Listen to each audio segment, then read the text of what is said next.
Wait a minute, are you telling me you built a Back to the Future time machine out of Lego bricks? Hello, my name is Plumb, and it is my privilege to be conducting a nerd-spection, as I like to call it, where I'll be double-checking all the geeky details that make up this LEGO Back to the Future time machine. Let's see how Sven has taken the iconic cinematic car and made 3 versions for you to build. So Sven, this is the car from the first film. Show me what you've got. This car has gull-wing doors, and we have an opening hood where we can store the plutonium box. Careful. And a hoverboard. How about a flux capacitor? We definitely have a flux capacitor. Does it say shield eyes? It does, and we even spelled shield correctly.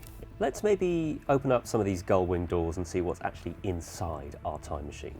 I can see here the readout of the time circuits. We've got October the 26th, 1985. We've also got the flux capacitor. We tried to capture as many of the most iconic features that were shown in the movies. We even got a recommendation from Bob Gale on which are the most iconic dates to use on the car. What's particularly pleasing about the inside is what happens when you press this. In our portfolio, we have a light brick in 2 different colors, so we figured, this is a good opportunity to actually use the light. We made the cabinet where the flux capacitor is transparent so that the light shines through it. When it comes to tackling this design, what were the biggest challenges to the build? There were shaping challenges, and this is where our element designer, Joel, came in to make this very subtle curve on the front. You know what? As he's here, let's bring him in. So Joel, talk to me about what was specially required for this. The hood area actually needed a new piece where we got this very slight angle, and when you put a bunch of these together, they actually make the length of the front of the car. So then Sven could build a very nice fitting hood on top. And it's all about that perfect flat bonnet. Our talented colleague Manny have actually came up with this new windscreen that we made for the car. Very flat, very period correct, and I think it was very amazing way of building the gull wings. I mean, the geometry is just mind-boggling. I'm super excited to see as well what our fans are going to do with these lovely slopes in many, many other builds. And I've heard you've also seen your design here featured in an official short, isn't that right? Yeah, it's called Brick to the Future, where Marty and Doc go on a little adventure with the time machine. I'm super excited about it.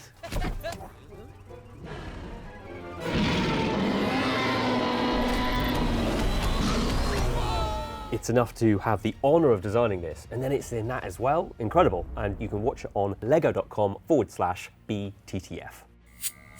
At the end of the first film and in the second one, so many changes. What have you got for me? Well, we thought that rebuilding the model would be a cool idea because maybe the second movie car is your favorite, or maybe the third movie car is your favorite. So Right. you can actually rebuild this model into the part 2 or part 3 cars.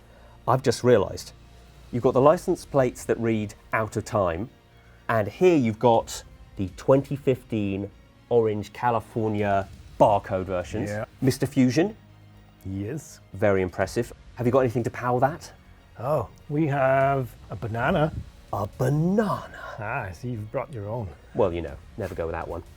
At the end of the first film, it's 1985 and they're about to go to the future. Your heart just goes as they fly at you. Where we're going, we don't need roads. So, if you don't mind me doing it, Come in. look at this. It actually took us quite a long time to think of this function. Yes, 3 months this took you. About 3 months on and off, yes. So the original concept was made by Mike, and then we tried to make it more compact. It's probably one of the biggest challenges of this model. If I'm allowed to take this home, and I don't think I am, I'll be doing this for about an hour. Pop quiz hotshot, I want you to talk me through all the distinct differences between all 3 vehicles from all 3 films. So the first movie has the grappling hook and it's the plutonium chamber in the back. And then in the second movie, we upgraded to Mr. Fusion and hover modification of the wheels. Excellent. And then for the third movie, we still have the basic second movie vehicle, but we've lost the wheels and we've lost the functionality of going back to the future, so they had to rebuild the circuit board with the components from the 50s Do you have any minifigures that come with this? So we have something we never had before, is this Part 2 movie, Marty McFly and Doc Brown in minifigure form. Look at the gilet. Look at the modern 2015 clothing. The shirt, the tie, the wraparound visor. Incredible. Are those self-lacing shoes? They might be. Excellent. I'll have to get myself a pair. So we can see here, manufacturer, Dr. E. Brown Enterprises, year 1985. There's also power, 1.21 gigawatts. Not gigawatts, giga. Apparently this was because the science advisor on set, when they were shooting, pronounced it with a J, and they just stuck with that. It's meant to be giga, but actually it's giga. And finally, activation speed. 88 miles per hour. I can already see there's no point carrying on. You've passed this time. I think it's time for me to say those immortal words. It's time to make like a tree and get out of here with this. Thanks very much. Oh, you can actually take it.